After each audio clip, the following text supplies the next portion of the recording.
Okay, RPGaDay 2018, day 13, beginning of a new week, beginning of a Monday. Right, so the prompt or question for today is describe how your play has evolved. Now, most of my play, so most of what I'm going to end up talking about is probably about running games rather than playing games.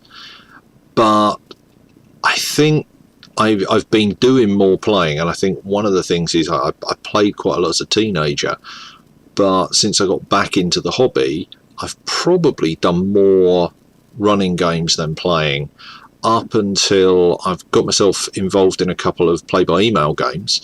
So I'm playing quite a lot there, and I'm playing a little bit more elsewhere as well. I think the interesting thing is that certainly when I used to play, I was all about doing epic things. I was interested in being a hero, beating amazing odds. I was interested in the big fights, and I was interested in succeeding more than anything else. More recently, I've started to see that actually what I really enjoy is exploring the character and exploring what the character's thinking and how they're feeling and how that makes them act, and exploring more about what they experience. I think a part of that is playing Call of Cthulhu or League's Gothic Horror, but games where that's more of a that's more of the thing, is to experience what your character's experiencing. It's not a good way of phrasing it, but it'll have to do. I tend to run games though much more than I play in them, and there I think I've seen some big changes in the last couple of years in how I play. So when I started out playing, I would tend to think about locations, and I've written some quite good little games where, you know, I found a cool dungeon or a cool tomb, something like that, and I've built out from that, and it's been an interesting place to explore. And the characters go in and they fight things, or they explore things, and they uncover what's there. What's interesting me more now is investigation and thinking about the machinations, the opposition to the players. What's driving them in the same kind of way that I'm thinking differently when I'm playing. It's much more about what's driving them. What are they noticing?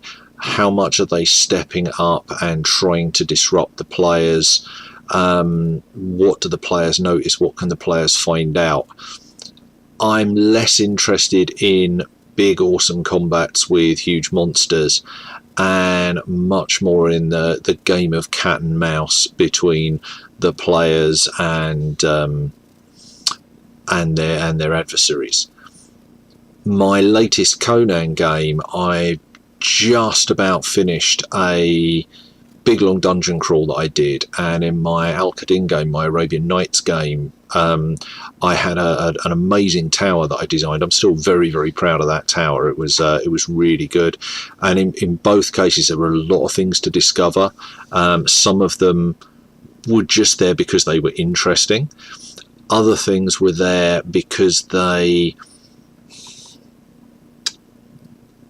would give you clues that would help you through things, and I like those. But the Conan game, I've started to realise that actually I want to do more play in cities, do more play where the characters keep bumping into the same people, and there are factions that are moving, and seeing where the players go, and seeing what interests they have and what interests the characters have, and let that write a new story, rather than me planning out a plot or a story and then trying to watch the players find their way through it. So it's been an interesting couple of years. I know my play style's really evolving, and my GMing style is really evolving. I'm constantly looking for areas and I think there's a question coming up later this week that I'll talk about this in a bit more detail. But there's constantly areas where I look at in my GMing and I think, that's a thing that I'm not particularly good at doing, and then I will try and run games or try and find ways within my existing games to challenge myself to do that thing better and to get better at it so that the game gets deeper. So yeah, that's the way that I think my plays evolved, and hopefully that's been of interest to somebody. Okay, I'll see you tomorrow.